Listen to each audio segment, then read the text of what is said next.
Jọ̀wọ́ Olúwa tìbí tirẹ̀, ṣàṣìrẹ́ mi wáyé fún ọ̀run. Láìpẹ́ àwa náà yìí ó mọ̀.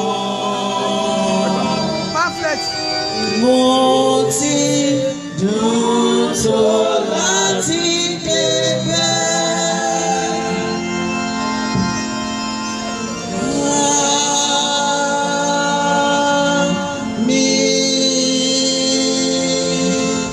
Praise the Lord. Jẹ́ ìgbìmọ̀ ọlọ́pọ̀.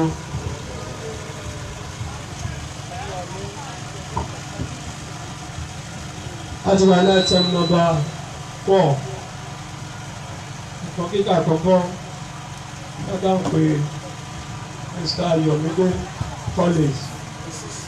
Ṣé Mrs. Ayọ̀mídé Collins? You are welcome. Nígbà tí wọ́n ti dé, à ń tẹ̀síwájú nígbà tí a máa kápá pọ̀ mọ́ ẹ̀kọ́ pitch.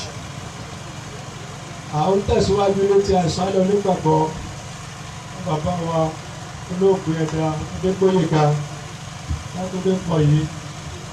Pátá ó kọrin láti ilé ìwòye ìjọ Apostolic ti Kristi orin 333 orin 333. Ó wà ní ojú ewé kẹta tó wà ní ọwọ́ wa. Orí ìdúró láti máa kọ́ hallelujah hallelujah hallelujah. Ìdádópin ogún sì tán, olùgbàlà jagun mọ́lú, orin ayọ̀ la ó máa kọ hallelujah.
jókòó. Bí a tó tẹ̀síwájú, we are calling on Mrs. Ayomide Collins for the first lesson.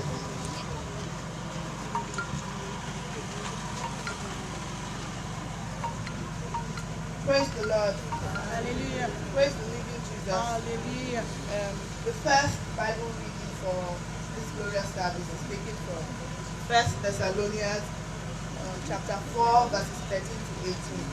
I read, "But I will not have you to be ignorant, brethren, concerning them which are asleep, that ye sorrow not, even as others which have no hope. For if we believe that Jesus died and rose again, even so them also which sleep in Jesus will God bring with him.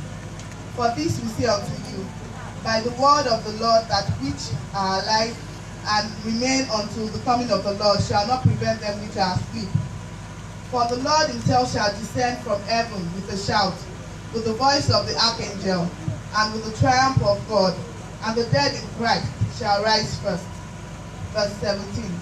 "Then we which are alive and remain shall be caught up together with them in the clouds, to meet the Lord in the air, and so shall we ever be with the Lord." Verse 18, which is the last verse. "Wherefore comfort one another with these words." May the Lord bless the reading of his word in Jesus' name.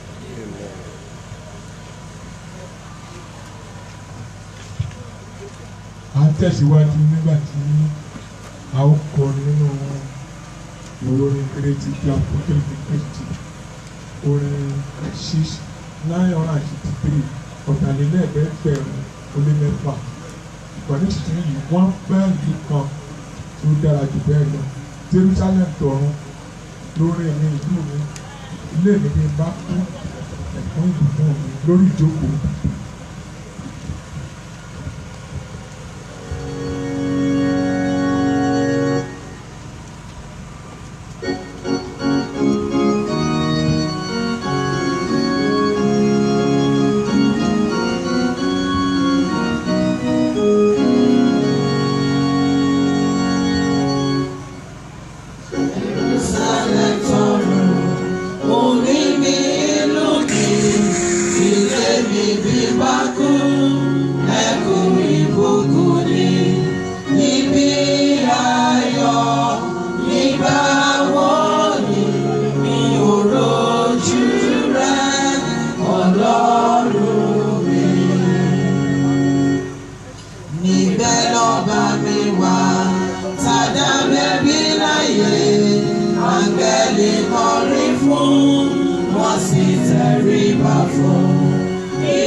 Lord. Hallelujah. We are calling Mr. Adekoyega for the next item.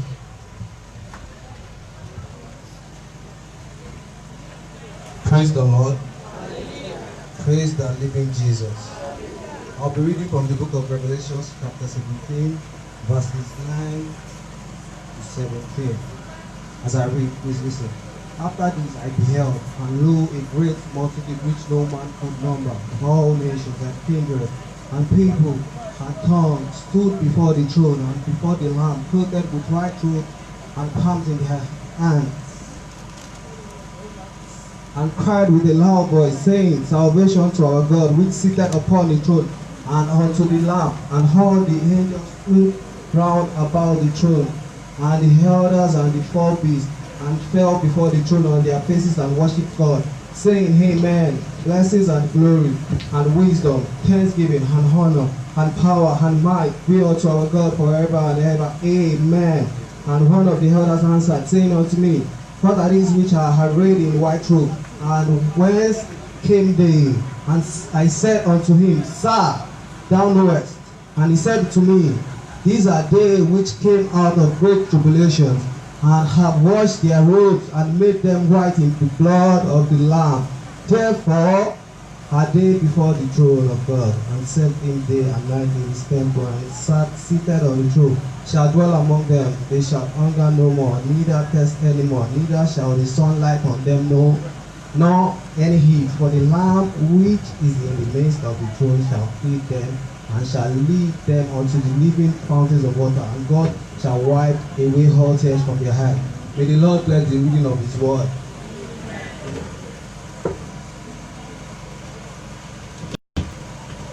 Praise the Lord. À ń tẹ̀síwájú nínú ìfòrin àṣálẹ́ onígbàgbọ́ tí olóògbé alàgbà Adégbóyèga Ọlátúndé kọ̀ yìí nígbà tá a kọrin nínú ìwé orin gbígbà Apostolic ti Kristi in 940. Ó wà ní ojú ìwé kẹrin. Orí ìnàró ni a ti máa kọrin náà. Ìbùkún ni fún òkú tó sinmi lé Jésù, àwọn tó kórè wọn lé ọkà àyà rẹ̀. Lórí ìnàró ni a ti máa kọ́.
ṣùgbọ́n àfẹ́gbọ́n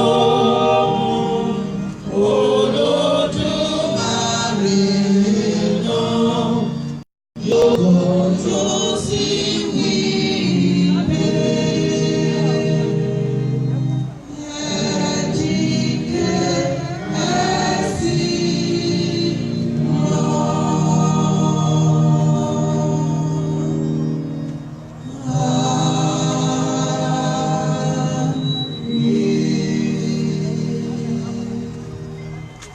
Praise the Lord.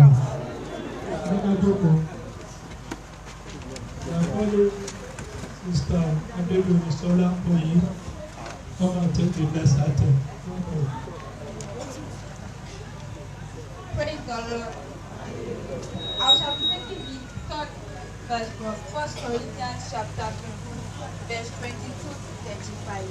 And it says, "For as in Adam all died, even so in Christ shall all be made alive.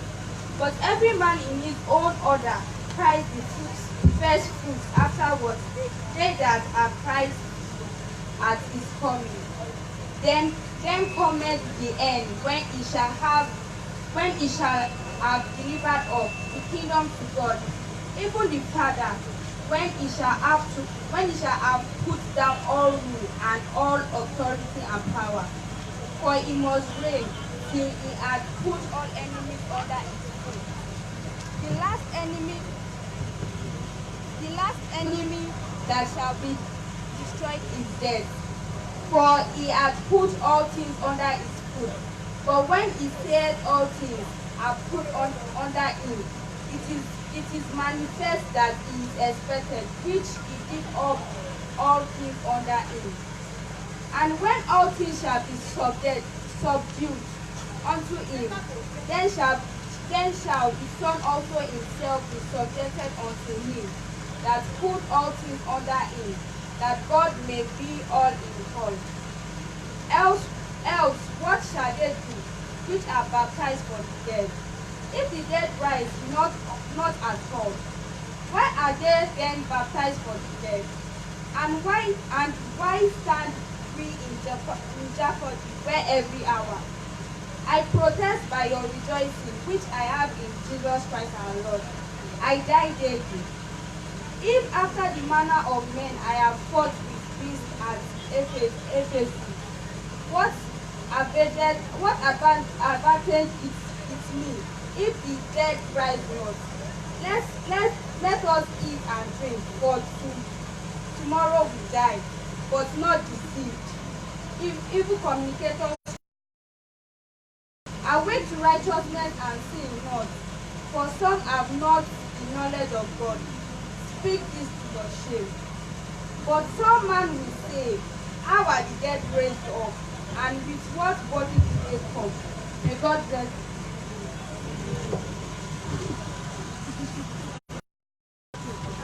Praise the Lord. À ń tẹ̀síwájú níbi ìsìn àìsàn àṣálẹ̀ orin onígbàgbọ́ fún olóògbé Ẹ̀dà Adégbóyèga Ọlátúndé Òyí, nígbà tí a ó kọ inú ìwé ìrere tìjú àpọ́sítélì ti Kristi ní ojú ìwé tó wà lọ́wọ́ wa, ojú ewé ìkẹrin in 329. Jésù yè títí ayé, ẹ̀rù ikú kò bà mí mọ́. Jésù yè nítorí náà isà òkú kò ní ká mọ́. Hallelujah. Lórí ìdìde.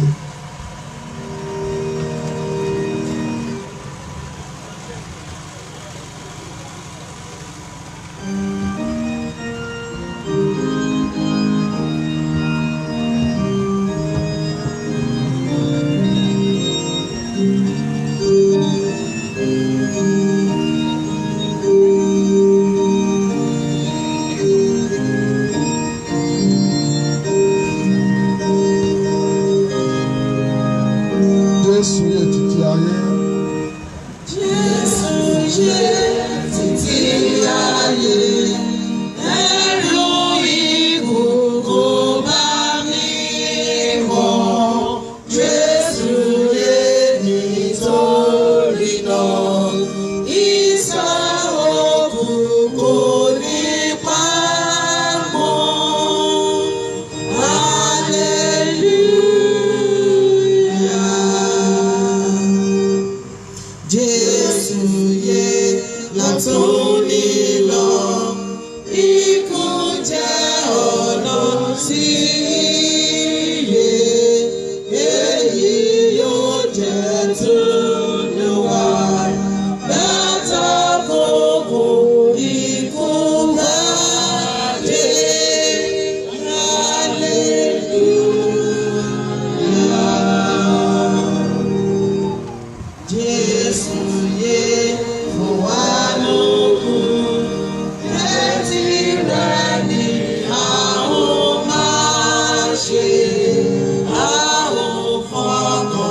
àdúgbò àtẹ̀síwájú nínú orin àìsùn onígbàgbọ́ fún bàbá wa olóògbé alàgbà àdéhùn ìgbà aládùúgbò yìí nígbà tí wọ́n kọ́ láti lọ́wọ́ orin ìgbà Àpọ́sítélì ti Kristi orin ọ̀rìnlélẹ́ẹ̀ẹ́dẹ́gbẹ̀rún ó lé kan 981 ọ̀rìnlélẹ́ẹ̀ẹ́dẹ́gbẹ̀rún ó lé kan 981 alábùkún ló Jésù ní àwọn ọmọ Ọlọ́run tí a fi ẹ̀jẹ̀ rẹ̀ rà láti inú ikú sí yìí ọpẹ́ àtàwà mọ́ wọn láyé yìí àti lọ́run lórí ìjókòó.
Praise the Lord. Ẹja ń yan Olúwa lógo. A ti wà ní item number 12. A fẹ́ kó jẹ́ ẹ̀kọ́ fún àwa tí a wà láàyè. Ọ̀rọ̀ ẹ̀rí nípa bàbá wa olóògbé Ọ̀yí. Abánigbọ̀n pé máa ń sọ̀rọ̀ kò sẹ́ni tí ò ní rọ́rọ̀ sọ. Abánigbọ̀n ká máa ń sọ̀rọ̀ a jẹ́ pé bí la máa sùn lónìí torí náà. À ń fẹ́ ẹnìkan láti inú ẹbí àwọn bàbá wa ìṣẹ́jú méjì ká sọ àwọn ẹ̀kọ́ tí ìgbà ọ̀rọ̀ wa kọ́ wọn ẹnìkan láti inú àwọn ọ̀rẹ́ ẹ̀dá àwọn bàbá wa ọ̀kan lára àwọn ọ̀rẹ́ ìṣẹ́jú méjì ẹnìkan ní àdúgbò yìí tí wọ́n lè sọ nípa ìgbé ayé bàbá wa tí yóò jẹ́ ẹ̀kọ́ fún àwa tí a wà láàyè tí yóò mọ̀ ọ́n láwa lọ́nà tí pé wọ́n mọ̀ sọ nǹkan nípa mi lọ́jọ́ tèmi náà bá lọ nínú ìjọ wa ṣèṣe òkè yanu àjàlá gbogbo àlà níta lè sọ pé bàbá ètò pé a ti fi ọ̀rọ̀ sẹ́nìkan lẹ́nu nínú ìjọ ṣèṣe òkè yanu àjàlá bàbá wa ẹ̀dá adérẹ̀mí àjàyí ló máa bá a sọ mo táwọn akọrin fẹ́ sọ pẹ̀lú orin fẹ́ sọ táwọn alàgbà fẹ́ sọ táwọn ilé ẹ̀rẹ́ni fẹ́ sọ gbogbo ẹ̀ ló sọ fún wọn ló bá wa sọ àti ẹnìkan nínú àwọn ọmọ bàbá gbogbo ló lọ́rọ̀ wọn máa fẹ́ nìkan láàyè nítorí wọ́n fẹ́ sọ kẹ́bi sẹ́nìkan lẹ́nu God bless you ẹ jẹ́ ká bẹ̀ láti inú ẹbí bàbá wa olóògbé ẹ̀dá Adégbóyèga Ọlátúndé Kọ̀yí ẹnìkan láti inú fámìlì wọn wọ́n fẹ́ sọ ọ̀rọ̀ rí nípa bàbá ẹ bá fún microphone.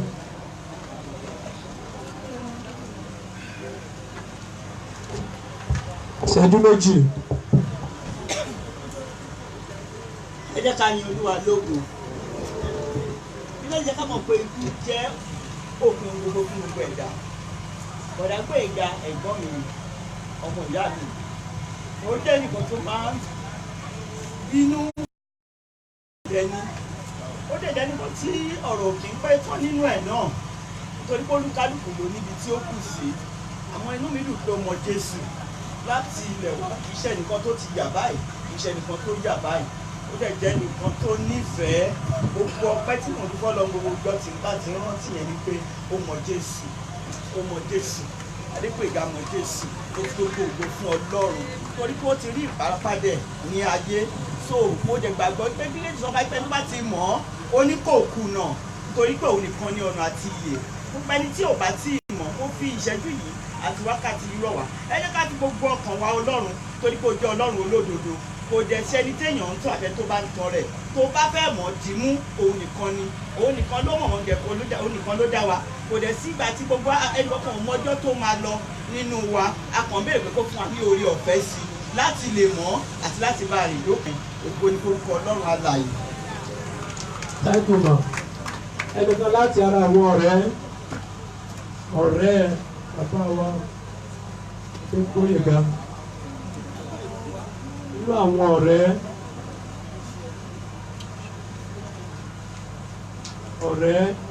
bóyá níbi iṣẹ́ àbí nínú ìjọ ọ̀rẹ́ yes sir you're welcome.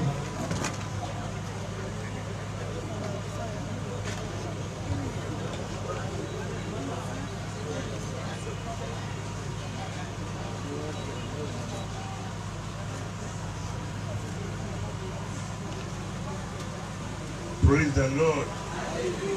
Praise the Lord. Ẹ̀dá Kọ̀yí is a brother and a friend. And Ajolosi Municipal were there together. And then by that time, although any more for a year, I don't see orí bẹ́ẹ̀ kan náà ni. Ó sọ àwọn ọ̀rọ̀ kan fún mi nígbà yẹn. Ó ní onítorí àwọn ọmọ òun ló yẹ wá sí lóyìnbó. Ó ní gbogbo nǹkan tó ń ṣe nígbà yìí tó ń ba lè tọ́ wọn ni. Ó ní tó máa ṣe tán tó máa padà sí Nàìjíríà. Ó lóun lè máa mu gàrí pẹ̀lú ẹ̀pà o. Ó lóun ò kíà pé àwọn ọmọ yẹn tó ń fi nǹkan tó ń bá nígbà tó fi tọ́ wọn ni. Bọ́ọ̀lì sọ yẹn ó jẹ́ olùfọkànsìn.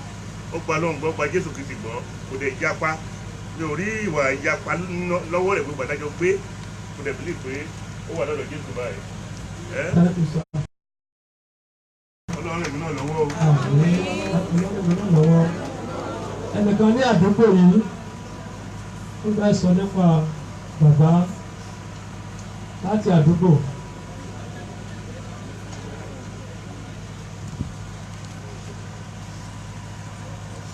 Ẹnìkan láti àdúgbò yìí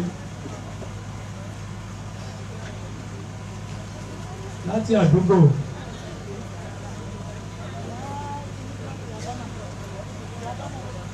Láti àdúgbò. Káyà fún àwọn akọrin lórí ọ̀fẹ́ ẹgbẹ́ bàbá wa ẹni bàbá ẹgbẹ́ akọrin wọ́n kẹ̀kẹ́ ẹnìkan lára ẹgbẹ́ akọrin wọ́n wá jẹ́rìí sí ìgbà yìí bàbá. Praise the Lord. Praise the Lord. Praise the Lord. àwa tá a gbà pé bàbá wa òkú wọ́n sùn nínú Jésù lọ́jọ́ kan gbogbo wa tún máa pàdé àjẹmá fi ayọ̀ dì mọ́ra wa. Bàbá wa ẹja Adégbóyèga Ọlátúndé Kọ̀yí Emmanuel wọ́n jẹ́ bàbá àwọn ẹgbẹ́ akọrin sí èsèké yanu àjànà látìgbà tí wọ́n dẹ̀ ti yàn wọ́n fún wa bí bàbá wọ́n ṣe bí bàbá fún wa wọ́n jẹ́ bàbá onífẹ̀ẹ́ wọ́n tọ́jú wa nílẹ̀ wọn kì í bínú and so much love kọ́lọ́run kó bá wa tẹ́ wọn sí afẹ́fẹ́ rere kó dẹ̀ dá ẹbí àtaya àtàwọn ọmọ tí wọ́n fi sílẹ̀ kó dá wọn sí. Praise the Lord. Báwa ẹ̀dá Adérẹ̀mí Àjàyí ẹ̀dá àfọ̀nsí Sùfìyánù Àjàlá.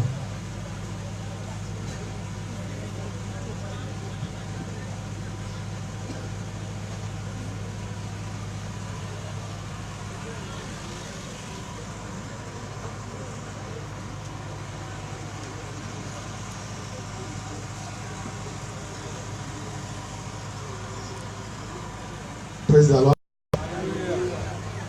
Praise the Lord.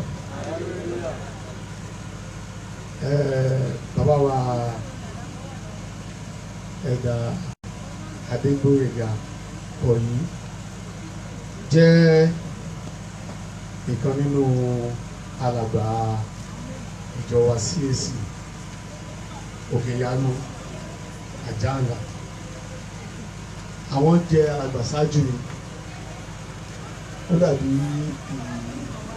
ìsìnkẹta tí wọ́n fẹ́ tí wọ́n á fi alàgbà jẹ làwọn bí lọ́rùn sí èmi wà ní ìsìnkẹrin. Bàbá wa Kọ̀yí wọ́n jẹ́ ẹni tí ó ní ìrẹ̀lẹ̀ tí ó ní sùúrù. In fact wọ́n ní sùúrù torí mo máa ń wò wọ́n ní gbogbo ìgbà torí àwa ní tiwa. Àwa yájú díẹ̀ but àwọn ní sùúrù gan, wọ́n ní sùúrù gan. Àní àwùjọ alàgbà torí a máa ní nǹkan tí àwọn àràbọ̀ máa ń ṣe wọ́n sì dáadáa wọ́n ní good record lọ́dọ̀ wa kò sí nǹkan tí a fẹ́ ṣe nípa ti owó tàbí nípa ti pé ìjáde tí wọ́n ń dá sí wa. Wọ́n ṣe dáadáa àlefọwọ́ báyà wọ́n ti sọ nípa ti akọrin àwọn ní bàbá àgbẹ̀ akọrin kí wọ́n tó kú ní àìpẹ́ yìí bóyá January àbí December bàbá àjọba January lọ ó ní nǹkan tán fi lẹ̀ nígbà tí a sọ pé a fẹ́ ra nǹkan akọrin kò wọ́n sí gbogbo ìjọba bọ̀ tó wọ́n sí bàbá àjọ ó dẹ̀ wọ́n sí mi ó ní nǹkan tí wọ́n dìde tó dìde tó ń mú owó lẹ̀ kò sí nǹkan tí ó kan lẹ̀ tó jọmọ́ ìjọ tàbí tí alàgbà tí bàbá wa ò dá sí wà gbàdúrà pé ṣé ikú Ọlọ́run nìkan ni ó ní agbára kò dẹ̀ sí ẹni tí ò lè kú a kàn gbàdúrà pé Ọlọ́run kó mú gbogbo wa dàgbà ni Ọlọ́run dẹ̀ mú wa dàgbà tó mi ìfẹ́ ká banújẹ́ a máa dẹ̀ bọkàn jẹ́ bó ṣe wo Ọlọ́run nìkan ló ṣe àdèdè dá Ọlọ́run lẹ́bi. Mo gbàdúrà fún ìyá Kọ̀yí àti gbogbo ọmọ bàbá Kọ̀yí àti ẹbí pé Ọlọ́run á tù wọ́n nínú ní àkókò yìí a gbàdúrà pé Ọlọ́run á jáde sí wọn ẹ̀rù dẹ̀ nígbà wọn ní ilé Kọ̀yí òkú wọn ò ní jẹ́ àkúfà o nínú ìjọ Ọlọ́run náà bákan náà òkú ẹ̀dá Kọ̀yí ò ní jẹ́ àkúfà o ọdún ajẹ́ ìdìní sí wa. Thank you. Thank you, sir. Ẹnìkan nínú àwọn ọmọ.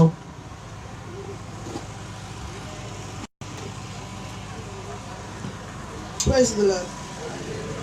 Praise the living Jesus. Professor Olipa, my dad. But anybody who expect that it will be this soon. Nobody ever planned that it will be this soon. What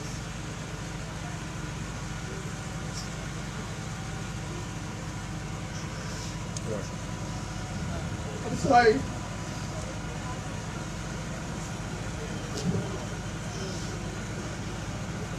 My dad is the best that we could have ever had. My father was like a mother. My dad would discuss every random thing, to the extent of Mama Joko and Mama Wo awards. But think of Otawa, but like as Omo. Daddy, the mommy days are people like Buffalo. Daddy, my Joko team, social media. My dad will ask, who is this person? What social media involved in your life? My dad will go to any extent that is satisfying, especially when it comes to needs, your education, anything ever need in school. You just have to can elevate for every adult, if I look up by it or any low. But as long as it has to do with your education and your needs, my dad will always attend. He will do anything. Even if he does not have money, he will look for it. That immediately, my dad was so much that even to random one with television, television, Daddy Amasuku. He was very emotional and he paid attention to details. The most important thing, because everything would have been a waste if he didn't have Jesus. He had Jesus to the day of his death. And I am grateful to God that right now he's singing angels. We never expected it, but we thank God for how far he brought him. Because I don't know what would have happened. If God knows best. We are nobody in the scheme of things. That is question a lot of people, okay, why? But God knows best. My dad was the best that we could have ever had. There's nothing could see come. I can't even think of. I can't remember our discussions with God and our family members after he died. And I said, can Daddy want to be by? What he will tell me is what to go. There's nothing. There's nothing you ask of my father, especially me. You say as long as it is reasonable. I want to thank God for the life that he lived because it was well spent. What made statements come for me in December? There was something I was supposed to do in church. It was like all this while, oh yeah, Koti, learn from me that Iṣẹ́ Ọlọ́run, you should not, although there was a misunderstanding, but like Iṣẹ́ Ọlọ́run, you should not even think about it twice. Anything that they need or you are led in the spirit to do as regards church, even if it is your last couple, just pull it out and give. I want to thank God because he lived a sacrificial life in the house of God. Because a lot of times he didn't even have, but he will look for it. I want to thank God because he knew Jesus to the day of his death. Because it would have been a waste. I want to thank God for that. I don't have much to say. Praise the Lord. Nígbà tí a gbọ́ orin àdákọ láti ẹnu àwọn akọrin ti ìjọ Christ Apostolic Church.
ìlú ìbílẹ̀ wa bẹ̀ lọ́dún.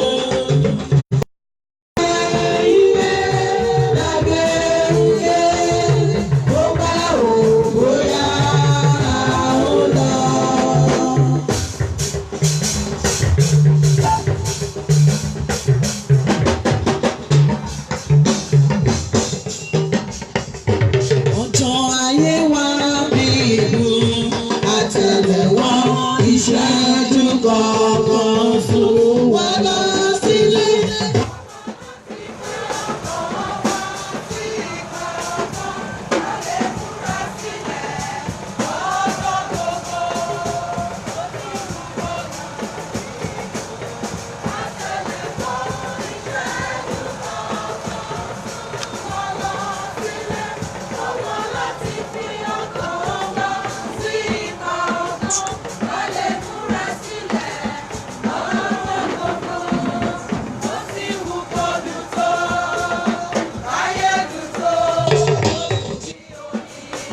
Ọdún dúdú yìí lọ, ó ti wù kọdún tó.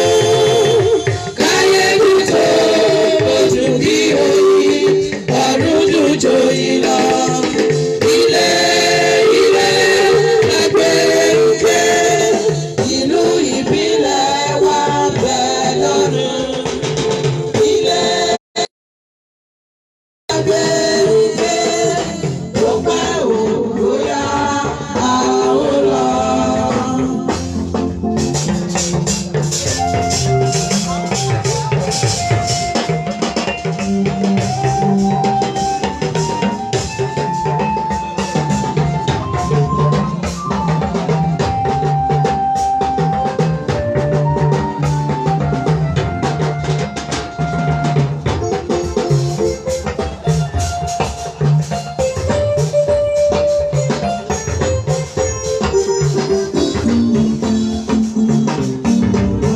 Alátúndé ti lọ, àlàwòrán, bó ṣe eré bí òṣèré.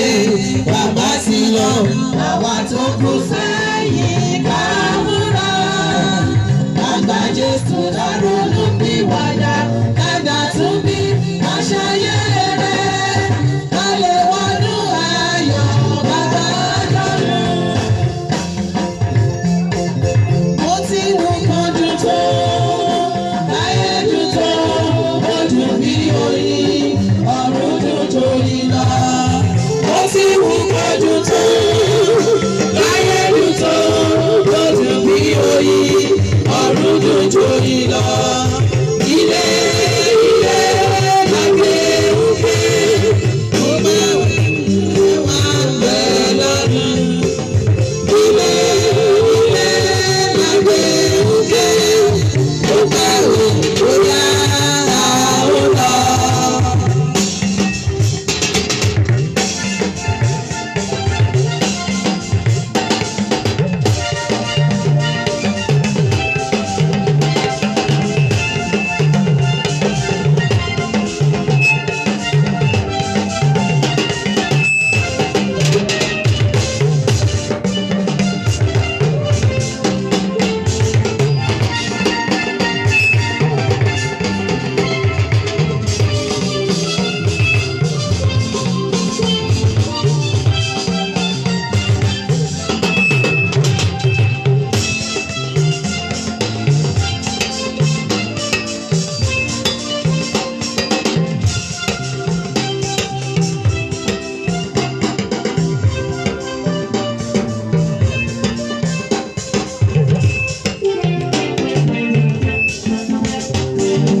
Olókùnrin tó pẹ́ láyé abẹ́lú ni ó túmọ̀ fún wọn ẹlẹ́ṣẹ̀ tó kọ́ láti ronú tó wáyé máyà tó gbọ́rọ̀ sí ọjọ́ ìgbẹ̀yìn ariwo.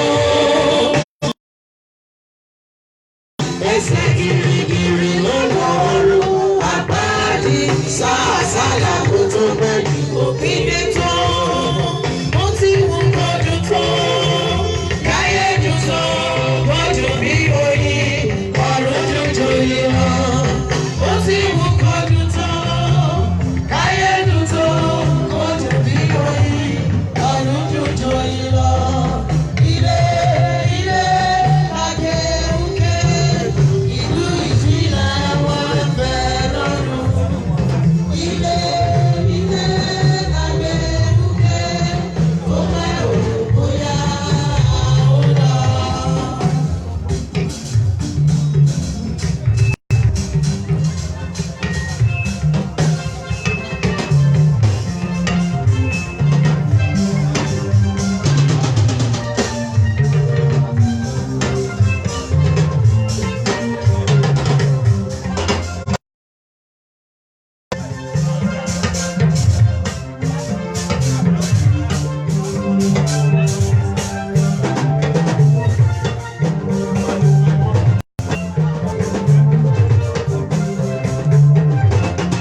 jíǹde, àpàdé lẹ́sẹ̀ Jésù.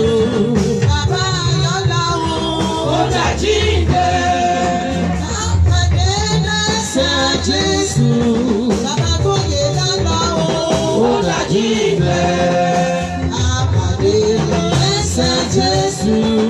Bàbá Yínká Lọ́wọ́ ó dà jíǹde, àpàdé lẹ́sẹ̀ Jésù. Jíǹde, àpàdé lẹ́sẹ̀ Jésù. Ọmọ Yínká Lọ́wọ́ ó dà jíǹde, àpàdé lẹ́sẹ̀ Jésù. Bàbá Kọ́rí Lọ́wọ́ ó dà jíǹde, àpàdé lẹ́sẹ̀ Jésù. Ìbánání Lọ́wọ́ ó dà jíǹde. Ilé o, ilé, ilé o, ilé o.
Praise the Lord.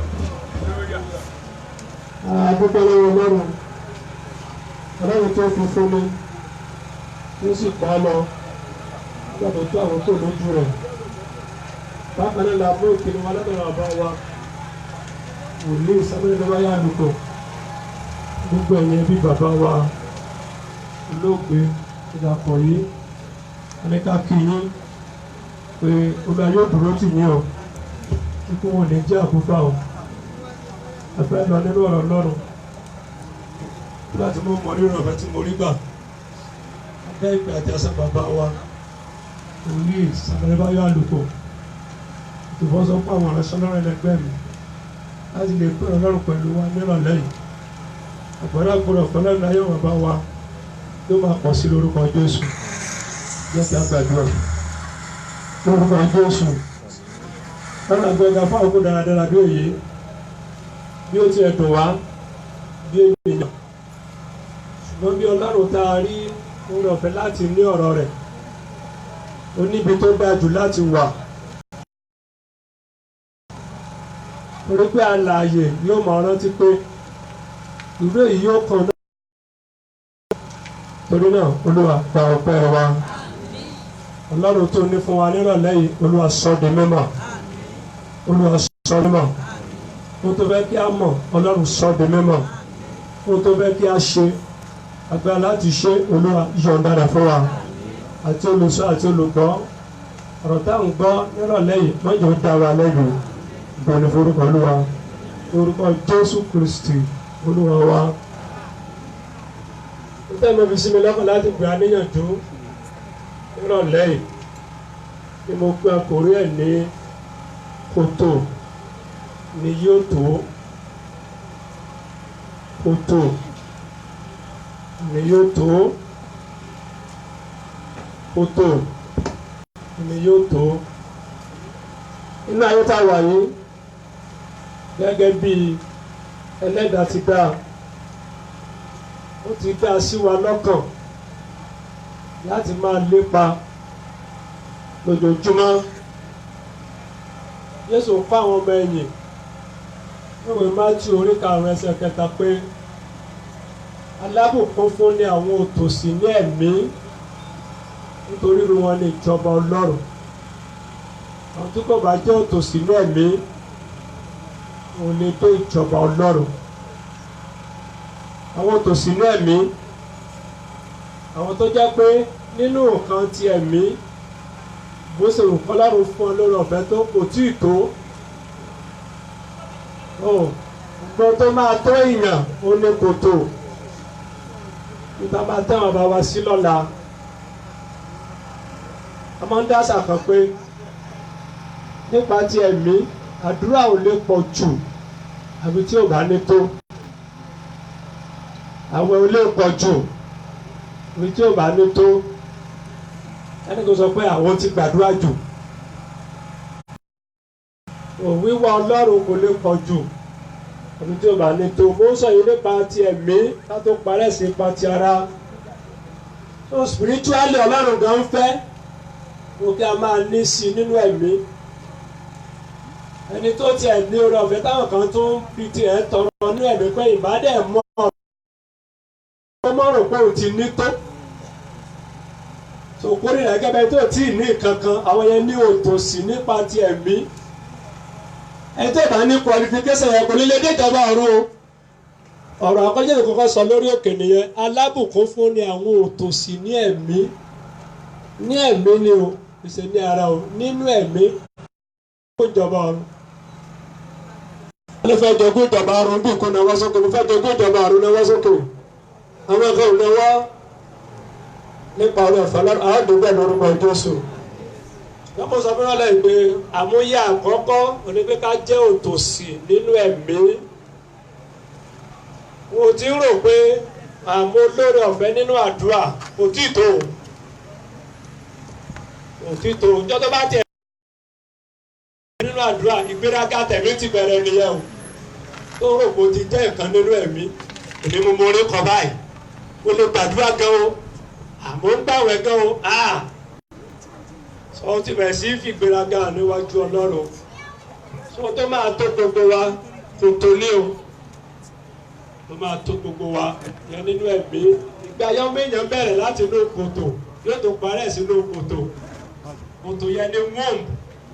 So we started from the womb and we finish it in the tomb. Gbogbo ayé ọmọ èèyàn ṣe rí nìyẹn.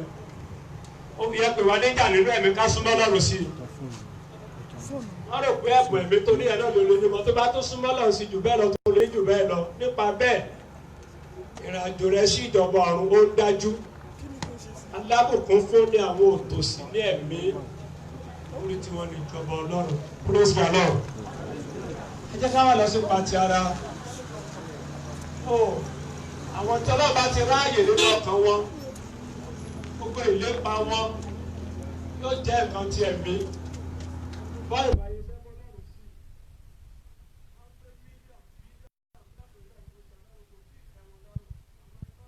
Ráàyè lọ́kàn wọn nìyẹn. Nípa ti ara bẹ́ẹ̀ náà lórí nípa ti ara. àwọn tí ọlọ́run kò bá ráàyè nínú ọkàn tiwọn ohun tí ara náà kò ní tẹ́ wọn lọ́rùn. ohun tó máa tẹ́ gbogbo èèyàn lọ́rùn òní kú. oníkòtò láti bẹ̀rẹ̀ oníkòtò láti parí ẹ̀ sí. inú yẹn la fi wé kòtò òkè ìyàwó gbé wá sí. Praise the Lord. Sórí tó náà lónìí mò ń rọ gbà wọ́n ọmọ ọlọ́run nípa ti ara àwọn nǹkan ti ayé yìí. Bí èèyàn bá fi ọkàn rẹ̀ fún ọlọ́run kò lè tẹ́ ẹ lọ́rùn.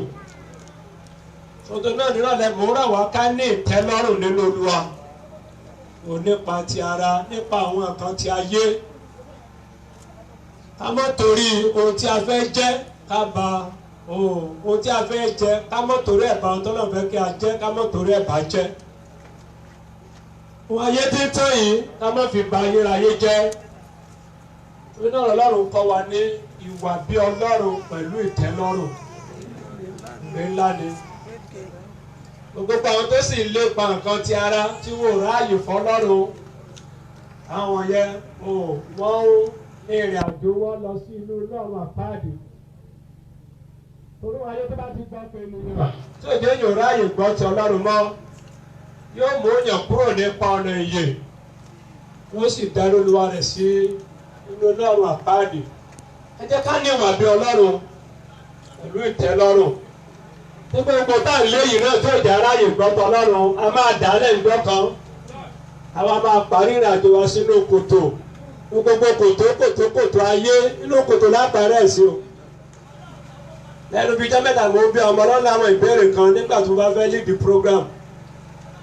Akọ́ni wọ́n pé ta ló wà níbi tó ti ní gbogbo tó ń fẹ́ tán tí kò sí kankan tí ó ń fẹ́ tí ò ní mí eré èèyàn náwó. Bóyá nìkan náà sì wà níbi tó ti lo gbogbo tán tí ò sí kankan tó ní mọ́ tó tún nílò mọ́. Ṣùgbọ́n láwọn ṣe dá èèyàn nìyẹn wọ́n fẹ́ ká máa ní sí i. À ń sọ ní pàtàkì náà lẹ́yìn gbogbo tá a bá fẹ́ ní ẹ jẹ́ ká ní lọ́nà ẹ̀tọ́. Ẹ jẹ́ ká rántí Ọlọ́run á ní ìtẹ́lọ́rùn. Bákan náà mo tún máa ń béèrè pé ta ló wà bí tí ò tiẹ̀ ní nǹkan kan. Last Wednesday ẹnìkan náwó bàtà ṣe program ó lé òní kankan ó lásọ ìhò lórí wá bí òní bàtà òlóúnjẹ òlé tó ń gbé. Kò sẹ́ni tí ò ní nǹkan tó tún fẹ́ kò dẹ̀ sẹ́ni tí ò ní nǹkan kan tọ́lọ̀ bá ṣe fún wa ẹ jẹ́ kó tẹ́ wa lọ́rùn. Ẹgẹ́ bí arìnrìnàjò sí ìjọba ọ̀run ẹ jẹ́ ká kàwé oníwàásù orí 5 láti ẹsẹ̀ 10 ẹ̀ka dé 16. So ń jẹ́ kó ìwà pé béèyàn bá ní ìfẹ́ nǹkan tí ayé kò ní tẹ́ ẹ lọ́rùn àwọn tí ò bá fi ọkàn wọn fọ́ lọ́rùn tí wọ́n dénú ayé tí wọ́n gbàgbé tó rán àwọn aṣáájú tó ń gbàgbé pé àwọn máa jábọ̀ fún nìkan jọ́ kan. So nípò kíkò tá a bá wà I'm talking physically now nípa ti ara ẹ jẹ́ ká ní ìtẹ́lọ́rùn. Ẹ wo oríṣiríṣi àwọn ìròyìn tó gba orí afẹ́ kan lónìí àìní ìtẹ́lọ́rùn ni o. Mo fẹ́ lówó èmi náà fẹ́ kọ́lé ó ti ní mọ́tò kan ó tún fẹ́ ní míì. Tòyí tó rò pé ó jáde lé tẹ̀sẹ̀ gbà tẹ̀sẹ̀ pọ́dún méje omi tó jáde tó tún dáa jùlọ ó tó ń lé ayé sì jẹ́ ayé àléèbá àfọ́bàfilẹ̀. Tọ́lá bá ṣe pé ẹ jẹ́ ká ní ìtẹ́lọ́rùn. Òde má tí ní òpin tó ń fẹ́ tó gbé pàpà ní nǹkan kan kó tó fi ṣẹ̀gbẹ́ àwọn míì gan lọ. Yes, oníwàásù. Ẹni tí ó bá fẹ́ fàdákà. Bí èèyàn bá ti jẹ́ kí fàdákà ò gba ọkàn rẹ̀ fàdákà yẹn fúnra rẹ̀ Ọlọ́run kan ní èèyàn kò lè sí Olúwa méjì. Tí ìfẹ́ wo bá ti gba ọkàn rẹ̀ tó ráàyè tọ́lọ́run mọ́ kò lè tẹ́ Ọlọ́run o. Òun tó bá kò ní level 1000 ó fẹ́ lọ sí million. Tó bá tún kò ní million tó mọ́ lé billion. Tó bá tún kò bẹ́ẹ̀ tó mọ́ lé trillion. Ẹ jẹ́ ká ní ìtẹ́lọ́rùn. Ọlọ́run gan wa mọ̀ pé a nílò ọ̀pọ̀lọpọ̀ nǹkan ṣùgbọ́n tá a bá rìn lọ́nà ẹ̀tọ́ tá a kọ́ fi tọ́lọ́run ṣáájú ó máa fi kún fún wa. Yes. Ẹni tí ó bá fẹ́ fàdákà. Tó bá nífẹ̀ẹ́ fàdákà. Fàdákà kì yóò tẹ́ lọ́rùn. Fàdákà ò ní tẹ́ lọ́rùn. Bẹ́ẹ̀ ni ẹni tí ó fẹ́ ọrọ̀ pẹ̀lú. Ẹni tó nífẹ̀ẹ́ ọrọ̀ pẹ̀lú. Èrè kì yóò tẹ́ lọ́rùn. Èrè kì yóò tẹ́ lọ́rùn. Ọrọ̀ yẹn ló ní tẹ́ lọ́rùn bó ṣe ń jèrè tó kò ní tẹ́ lọ́rùn yóò tún fẹ́ máa ní sí náà ni. Yóò tún fẹ́ máa ní sí náà ni. Ẹ máa ní sí náà ni. Kánsẹ́lọ̀ àdúgbò yóò fẹ́ di chairman náà yóò fẹ́ di gọ́fúnà wọ́n bá tún kó gọ́fúnà bóná tó lọ wọ́n fẹ́ di president wọ́n tó lọ sí senate àwọn òbí president ó dọ̀ lọ́wọ́ kò lè ṣeé ṣe jẹ́ ká ní ìtẹ́lọ́rùn ohun tí ọwọ́ wa ò tó ẹ má jà fi gọ̀gọ̀ fà á. Yes ma. asán ni èyí pẹ̀lú. asán ni èyí pẹ̀lú. nígbà tí ẹrù bá sì ń pọ̀ sí i. àwọn ayé tá ń lé ìta àráàyè ṣèfẹ́ Ọlọ́run bó ṣe ń pọ̀ sí náà làwọn tí ó mọ̀ jẹ́ ó mọ̀ pọ̀ sí lọ́rẹ́ ó mọ̀ pọ̀ sí. ayé tá wà nìyẹn ẹsẹ̀ gírígírí là ń jọ̀fẹ́ kú tá ọ̀rẹ́ nìkan kan bí ọ̀rọ̀ yẹn bá ṣe ń pọ̀ ẹni tí ó mọ̀ ọ́ rí a sọ pé àjọ lọ skul ni èmi ní ẹ̀gbọ́n bàbá àbúrò màmá àǹtí rẹ ọ̀rọ̀ dé nìyẹn o. Ọlọ́run kò fẹ́ káwọn ọmọ rẹ̀ ó tòṣì nípa ti ara rẹ̀ mọ́gbàgbà alábòkú múra àwọn òtòṣì ní ẹ̀mí tó fẹ́ ká jẹ́ òtòṣì ní ẹ̀mí wọ́n fẹ́ ká lọ́rọ̀ nínú ara ṣùgbọ́n kọ́rọ̀ yẹn kó wá lọ́nà ẹ̀tọ́ ká má jalè onílé bọ́ tiwa ká má fèrú kọ́rọ̀ jọ òkè ìfẹ́ Ọlọ́run jẹ́ nọ́mbà 1 lọ́kàn wa. Yes ma. àwọn tí ó sì ń jẹ́ a máa pọ̀ sí. òbí ọ̀rọ̀ bá ti ń pọ̀ ọ̀rẹ́ rẹ̀ ó mọ̀ pọ̀ àwọn tó mọ̀ jẹ́ ó mọ̀ pọ̀. Yes. oore kí tilẹ̀ ní fún ẹni tí ó ní bí kò ṣe pé kí wọn kí ó máa fi ojú wọn wò ó. gbogbo èrè tó wà ń bẹ̀ náà ni ó lè wọ mọ́tò mẹ́ta papọ̀ lẹ́ẹ̀kan. Ọlọ́run wa kì í sọ Ọlọ́run lò sí o mo ta bá ṣèfẹ́ rẹ̀ gbogbo àwọn kan wọ̀nyí tá à ń léwọ̀n tá à ráàyè gbọ́ tiẹ̀ yóò fún wa lọ́fẹ̀ẹ́. bá ní mọ́tò 10 ó lè wọ méjì papọ̀ lẹ́ẹ̀kan bó kọ́ lé 20 ó lè sùn méjì papọ̀ lẹ́ẹ̀kan bó kọ́lé tó ní yàrá 100 ó lè sùn yàrá méjì papọ̀ lẹ́ẹ̀kan èrè ẹ̀ náà ni pé kó máa wò ó mo ní jíì mo ní fẹ́ǹsà mo ní gbogbo ẹ̀ ó kàn máa fojú wò ó mo nílé l'Àbújá mo nílé London mo nílé Amẹ́ríkà èrè tó wà ń bẹ̀ náà ni ẹ jẹ́ ká ṣèfẹ́ Ọlọ́run. Yes. díẹ̀ ni oorun oníṣẹ́. ẹni tí ò ní kankan díẹ̀ lórun ẹ̀. Yes. ìbáà jẹ oúnjẹ díẹ̀ tàbí púpọ̀. ìbáà ro oúnjẹ jẹ ìbáà ro oúnjẹ jẹ. Yes. ṣùgbọ́n ìtẹ́lọ́rùn ọlọ́rọ̀ kì í jẹ́ kí ó sùn. ìtẹ́lọ́rùn ọlọ́rọ̀ kì í jẹ́ kó sùn àwọn ọlọ́rọ̀ wọn èrò ro sùn. tó bá ti ń ronú plé wọn tó lọ sí Jamaica tí ò tí ì dé ló máa ronú ọkọ̀ ojú omi wọn tó bọ̀ láti Germany ló máa ronú tírélà tó lọ sí Àbújá wọn èrò ro sùn. ó dé aká ní ọ̀rọ̀ sùn pé jẹ́ ká kọ́kọ́ ní Ọlọ́run tọ́rọ̀ yẹn bá ti wá lọ́nà ẹ̀tọ́ ọkàn wa gán máa balẹ̀. Yes. ibi búburú kan bẹ tí mo rí lábẹ́ òun. Bẹ́ẹ̀ni. èyí ni wípé. Bẹ́ẹ̀ni. ọrọ̀ tí a pamọ́ fún ìpamọ́ra àwọn tí ó ní. a tó rí i pé ọrọ̀ àtúmọ̀ mú ìpalára bá àwọn tí ó ní ọ̀pọ̀lọpọ̀ àwọn ọlọ́rọ̀ wa tí wọn ò kọ́rọ̀ jọ lọ́nà ẹ̀tọ́ máa ń jáde nínú bọ́tara wọn ikú gan lé wọn káàkiri àwọn gbé òní ìsinmi wọn pa ẹlòmíì sójú ọ̀nà alọ́kẹ́lẹ́ mi máa lé oògùn rẹ ẹlòmíì wọn á yí lọ́rùn ní Nàìjíríà náà ni wọ́n ní ọrọ̀ tí a ò bá kójọ lọ́nà ẹ̀tọ́ a máa mú ìpalára bá àwọn tí ó ní. Yes. nítorí ọ̀rọ̀ wọn ni a ṣègbé nípa iṣẹ́ búburú. ọ̀rọ̀ wọn ni a ṣègbé nípa iṣẹ́ búburú. Yes. bí ó sì bí ọmọkùnrin kan. Bẹ́ẹ̀ni. kò ní nǹkan lọ́wọ́ rẹ̀. Bẹ́ẹ̀ni. bí ó ti ti inú ìyá rẹ̀ jáde wá. ibi tá a ti wá nìyẹn o láti inú kòtò tó máa parẹ́ sínú kòtò inú ìyá yẹn la pè ní kòtò òun to the tomb ó ti tinú ra ìjáde wá tí òun ò kankan wá. Yes. ìhòòhò ni yóò sì tún padà lọ. ìhòòhò ni yóò sì tún padà lọ bí ó ti wá. yóò sì mú nǹkan nínú làálàá rẹ̀. sí kankan lọ́rẹ̀ tó máa mú lọ. tí ìbámu lọ́wọ́ lọ. ọkọ ò ní má ya lọ́wọ́ aya ò ní mọ́ ọkọ lọ́wọ́ òbí ò ní mọ́ ọmọ lọ́wọ́ ọmọ ò ní mọ́ òbí lọ́wọ́ tọ́lọ́jọ́ bá ti dé. Yes. 16 lẹ́tí máa dúró. Yes. ibi búburú ni èyí pẹ̀lú. Bẹ́ẹ̀ni. pé ní ọ̀nà gbogbo. Bẹ́ẹ̀ni. bí ó ti wá. Bẹ́ẹ̀ni. bẹ́ẹ̀ ni yóò sì lọ. Bẹ́ẹ̀ni yóò lọ. èrè kí sì ni fún ẹni tí ń ṣe làálàá fún afẹ́fẹ́. làálàá fún kí ni o. afẹ́fẹ́. ó wẹ̀ làálàá fún afẹ́fẹ́ gbogbo wọn tá à ń kójọ tá à fi tọlọ́run ṣe tá à ráàyè fọlọ́run. pẹ̀lú Jésù ní ká mọ́ sàníyàn ó sọ pé ká má ṣiṣẹ́ o. ilẹ̀ tó kò bá yẹ sẹ́kẹ̀ kò yẹ kó jẹun ṣùgbọ́n tó ń lé ohun tó fẹ́ jẹ́ ohun tó fẹ́ dà tó ráàyè gbọ́tọ̀ lọ́hùn mọ́ tó ti gbà ọ́ lọ́kàn ohun ayé yìí kò la pè lánìyàn. ẹja parí ẹ̀sìn ní ìwé Tímótì òkèlè oníkẹfà ẹsẹ̀ ìkẹfà ìsìlẹ̀ kàdékẹwàá nítorí náà ẹ jẹ́ ká ní ìtẹ́lọ́rùn ẹ jẹ́ ká fi tọ́lọ́run ṣe àkọ́kọ́ ká sì ní ìtẹ́lọ́rùn ní ohun tọ́lọ́run bá ṣe fún wa.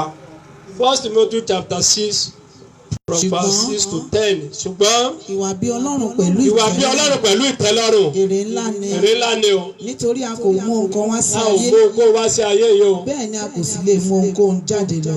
adúpẹ́ lọ́wọ́ fún ìgbà yẹn bàbá wa Adégbóyèga kọ̀ yìí nígbà tán dénú ayé wọ́n lóró ọ̀fẹ́ wọ́n láya atúndúpẹ́ mi ìfọlọ́run ò tó lódì aya ò gba wájú wọn lọ ọmọ ò gba wájú wọn lọ wọ́n lórí ọ̀fẹ́, wọ́n lọ́mọ, wọ́n nílé, wọ́n ní mọ́tò, ṣùgbọ́n wọ́n ní mú kankan lọ báyìí o.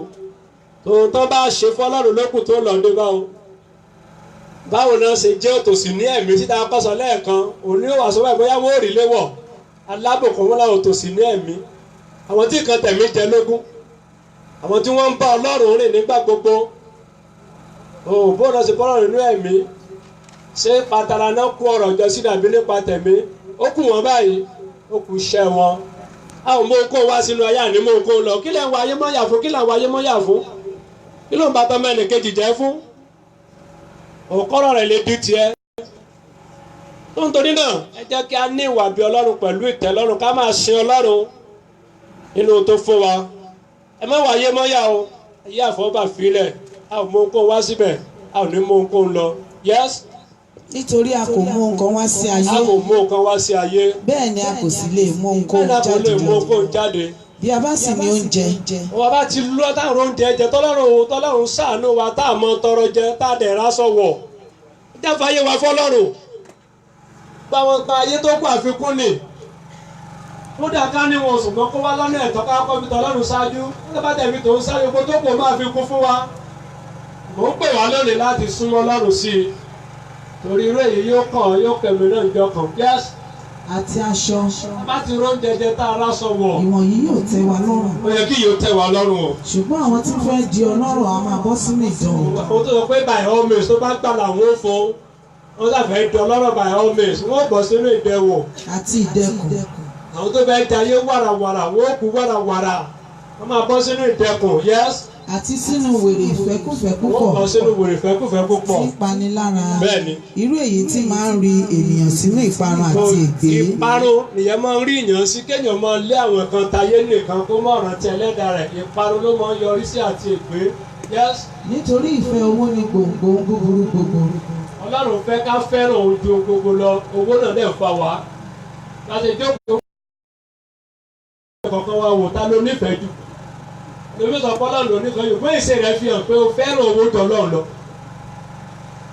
wọ́n pe prógámù tàárọ̀ ojú òjò ráàyè tọ̀sán kò fẹ́ owó òjò ráàyè tòru owó òjò ráàyè. wọ́n lè sọ pé o fẹ́ràn Ọlọ́run. olúwa rẹ̀ ń tanra rẹ̀ ní o. ìfẹ́ owó ní gbogbo búburú wo kì í ṣe owó ìfẹ́ rẹ̀ tó bá ti gba ìfẹ́ Ọlọ́run náà ayé èèyàn. àkútà kó lò fún Ọlọ́run tó lò ayé ohun tó wó. owó burú lè nígbà rẹ̀ ń ṣe yẹ o. ó sì ń lọ sí ipa ìgbé ọ̀run àpáàdì. yes. èyí tí àwọn mìíràn ń lépa. tí àwọn mìíràn ń lépa. tí a sì mú wọn ṣáko kúrò nínú ìgbàgbọ́. ìyá máa múyàn ṣáko kúrò nínú ìgbàgbọ́ a máa múyàn kúrò lójú ọ̀nà ìjọba ọ̀run. 16 ilẹ̀ ti 10 ilẹ̀ ti máa dúró ìfẹ́ owó. wọ́n sì fi ìbìnújẹ́ púpọ̀ gún ara wọn lé ọkọ̀. bẹ́ẹ̀ni praise the Lord. ẹ sọ fún Ọlọ́run Olúwa fún mi lẹ́mìí tẹ́ lọ nínú tó ṣe fún mi. mo bá dúpẹ́ tí ò tó yẹ máa ṣẹ́kù tó fọkàn rẹ fọlọ́run tó fogun lọ́lọ́run lọ́wọ́ tó wà tí ò sọnù kiri tó mọ sáré kẹ̀kẹ́ kọlu mọ́tò àbúrò ṣe máa ń sọ sáré mọ́tò kọlu kẹ̀kẹ́. Ọlọ́run ràn mí lọ́wọ́ jẹ́ lè fi ayé mi mọ̀ ọ́ jẹ́ fìfẹ́ rẹ̀ ṣe àkọ́kọ́ lọ́kàn mi fún mi ní ìtẹ́lọ́rùn nínú tó fún mi má jẹ́ ń wá tí ò sọnù kiri ìgbàlá mi kó má bàa bọ́ sọnù ẹ gbàdúrà bẹ́ẹ̀ ní orúkọ Jésù.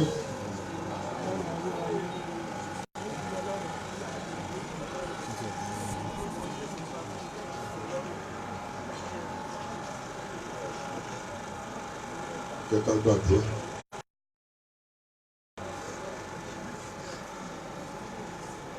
Gbàdúrà lórúkọ Jésù Kristi Olúwa wa. Bàbá gbé ọ̀gá fún ọ̀rọ̀ rẹ̀ olùgbà ọpẹ́ wa. Ọpẹ́ fún ọ̀rọ̀ ìyè náà tó fi gbọ́ wa ní ìrọ̀lẹ́ yìí. Lórúkọ Jésù olùgbà ọpẹ́ wa. Bàbá láti fi ọkàn wa fún ọ Olúwa rán sí wa. Ẹ̀mí ìtẹ́lọ́rùn Olúwa rán sí wa. Gbogbo ní fún orúkọ rẹ̀. Orísun ọ̀rọ̀ náà má jẹ́ kó gbẹ. Gbogbo ní fún orúkọ rẹ̀.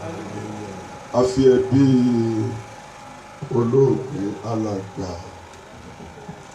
Adégbóyèga Ọlátúndé kọ ilé ọlọ́wọ́ Olúwa dì wọ́n lámú. Olúwa kó dúró tì yín.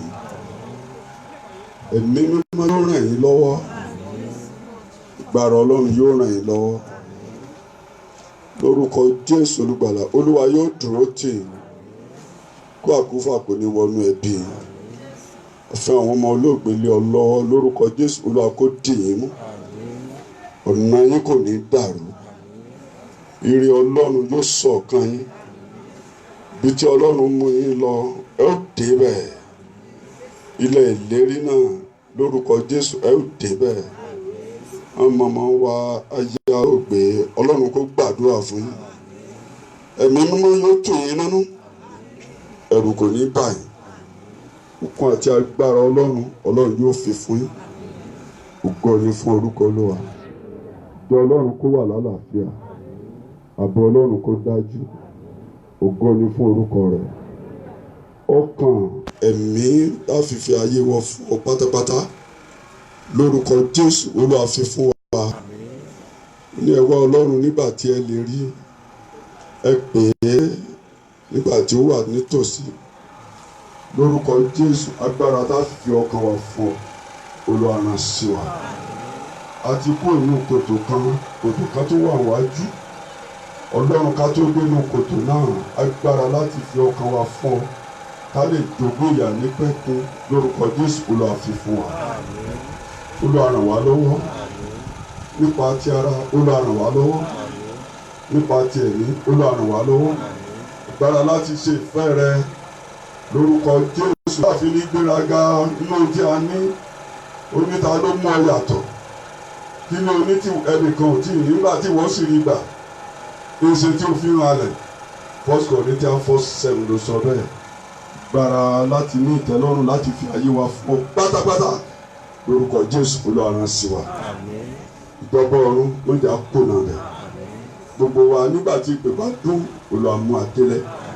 Ògo ni fún orúkọ rẹ̀. Jésù Olúwa wa.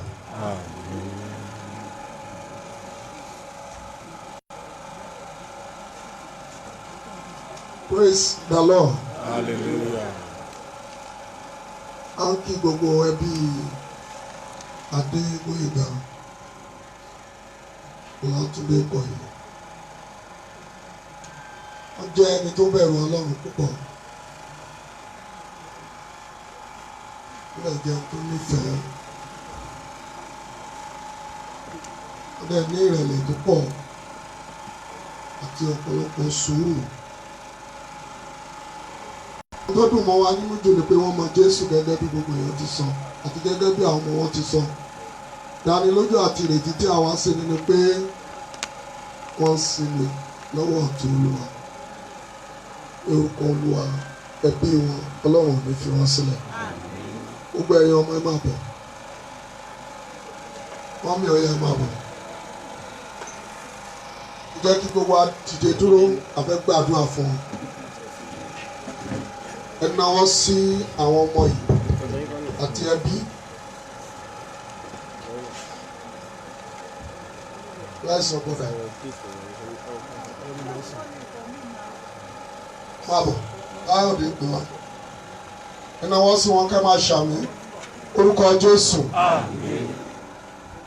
Àwọn ọmọ olóògbé alàgbà Ẹ̀dà Adégbóyèga Ọlátúndé Kọ̀yí rèé. A fi wọ́n lé ọ lọ́wọ́, Olúwa dáàbò rẹ̀ bò.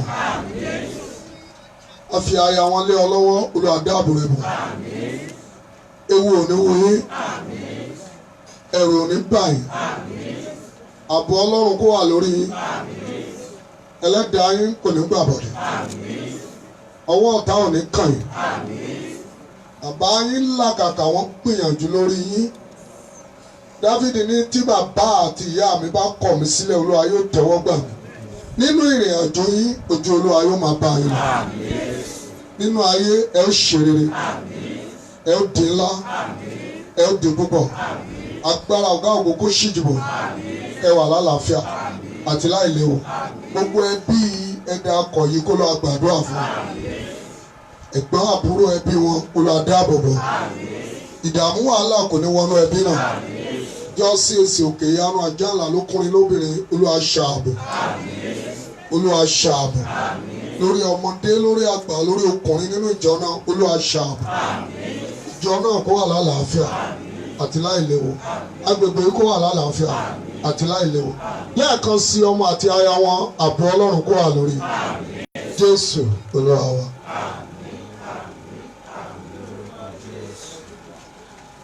Praise the Lord. Báyìí àwọn akọrin wa fún wa ní orin àgbà orin Ọlọ́run akọrin.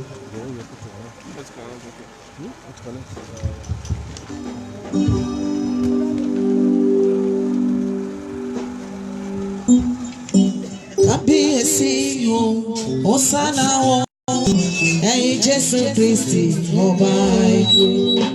Kábíyèsí o, Hòsánà o, ẹ̀yin Jésù Kristi ọba ikú. Ẹgbẹ́ga, ẹgbẹ́ga, ẹgbẹ́ bàbá ga, ẹ̀yin Jésù ọmọ Ọlọ́run, ẹ̀yin Jésù Kristi ọba ikú.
ọrẹ tí a mú wa ní Ọlọ́run yà sí mímọ́ Olúwa lò fún ògo rẹ gbogbo àkótó wọn ti jáde wọn ò ní ṣòfò fún rere lórúkọ Jésù wọn ò ní ṣòfò fún rere àlàáfíà Ọlọ́run yóò máa bá a gbé o ààbò Ọlọ́run yóò dájú lórí wa yà sí mímọ́ Jésù Olúwa wa. Praise the Lord. lẹ́ẹ̀kan sáwọn kí gbogbo ìdílé bàbá wa ọkọ̀ yìí Jésù dúró tì yín o àwọn ìfilọ̀ tí a ní lágbára Ọlọ́run níbí láàárọ̀ láago 8 a wà á pàdé báyìí náà fún ìsìn abẹ́lé a bá ti parí ìsìn abẹ́lé a máa fi ara bàbá fún ilẹ̀ a ó ṣe ìsìnkú lẹ́yìn náà a lọ ṣe ìdúpẹ́ nínú chọ́ọ̀chì wa tó wà ní CAC Òkè Ìyanu Ajánlá Street ní Òkè Àdó aago 11 ṣùgbọ́n tá a máa ṣe ń bí within 2 hours 8 to 10 àfààní grace wákàtí kan àfẹ́ múra kò ní sí African time nínú church 11 abálẹ̀ ti dé before then láti bẹ̀rẹ̀ náà nìyẹn lẹ́yìn náà àwọn ètò tó bá tó kù entertainment ọmọ gbọ́ ìfilọ̀ rẹ̀ nínú church lọ́la amórírì gbogbo wa tá wà ń bí ọ̀lẹ̀ gbogbo olóríire tó wà ń bí kan kálílù àlákan olóríire ní kálílù àlákan o oríire wà ní bíbàjẹ́ o amórírì gbogbo wa ìyá ìjọ wa wà ń bí ọmọ wa Dickness Abiola Odúsànyà kan kálílù àkan hallelujah akọ̀wé ìjọ wa náà wà ń bí ẹ̀dá Adérẹ̀mí Àjàyí kan kálílù àlákan hallelujah ìbájọ wa wà ń bí ẹ̀dá Gabriel Ojo hallelujah alákan hallelujah thank you, God bless you ẹ̀yin akọrin hallelujah alákan hallelujah all leaders tó ń dàgbà hallelujah alákan God bless you ọdún jùlọ síra wọn gbogbo our Dickness jẹ́ hallelujah alákan God bless you ìyá ẹgbẹ́ akọrin wa náà wà ń bí ọmọ wa Oyèwọlé kan hallelujah alákan God bless you ma àwọn pastors wa gbóná wà ń bí bàbá Bánjọ bàbá Òjó bàbá Òní wọn kú ewu pásítọ̀ Àjàyí pásítọ̀ Olúwatówojú God bless in Jesus name amórírì gbogbo wa thank you, God bless you. wọ́n ní ká sọ fún wa pé ó pẹ́ tán akọrin máa bá bọ́ọ̀sì gbéra ní church ní 7:30 ọba 7:30 àwọn akọrin àti aṣọ́nà máa gbéra ní church ní 7:30 wọ́n bá bẹ̀rẹ̀ pé orí aago 8. Praise the Lord, praise the living Jesus. Orin ìparí ìsìnkú ti ìlú àìsùn onígbàgbọ́ àṣálẹ́ onígbàgbọ́ fún bàbá wa alàgbà Adégbóyèga Àkànjí òun láàrin nínú ìwé wa page 6 ibi ewé kẹfà orin nọ́mbà 935 ní item 17 máa sùn olùfẹ́ kò sì máa sinmi lórílẹ̀ àyà olùgbàlà rẹ a fẹ́ ọ ṣùgbọ́n Jésù fẹ́ ọ jù sùnre sùnre sùnre a ó dìde dúró láti kọrin náà.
Good. Long time.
Ọlọ́run pa wọ́n mọ́ Jésù Olúwa wa. Hallelujah mẹ́ta àti ògo mẹ́ta. Hallelujah, hallelujah, hallelujah. Ògo, ògo, ògo Olódùmarè.